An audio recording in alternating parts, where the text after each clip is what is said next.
በጥቂት ወራት ጊዜ ውስጥ ካሳንቺስ እንደዚህ ውቡና ማየት መቻላችን በእጅጉ የሚያኮራ ስራ ነው።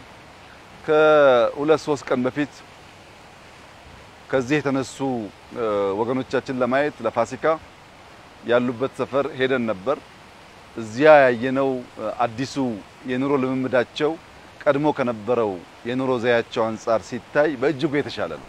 ለልጆቻቸው መማሪያ፣ ወጥቶ መግቢያ፣ መጫወቻ፣ መመገቢያ በጣም በርካታ ነገሮች በውስጡ የያዘ ነው። ከዛ በላይ አሁንም መዘመን መሻሻል ይችላል። ያለቀ ስራ አይደለም። ግን ከነበረው ኑሯቸውና ሰፈራቸው አንፃር በፍጹም ሊወዳደር አይችልም። እድል አግኝቼ ያናገርኳቸው ሰዎችም ያረጋግጡልኝ ያንኑ ነው። በብዙ መልኩ አሁን ያለው ሁኔታ የተሻለ መሆኑን ገልጸውልኛል። ለወገኖቻችን የተሻለ ቦታ ካበጀን በኋላ ካሳንቺስን ደግሞ እንዲህ አሁን ባለው ቅርጽ መልክ የተሻለ አድርጎ መስራት በጣም በእጅጉ አስፈላጊ ነገር ነው።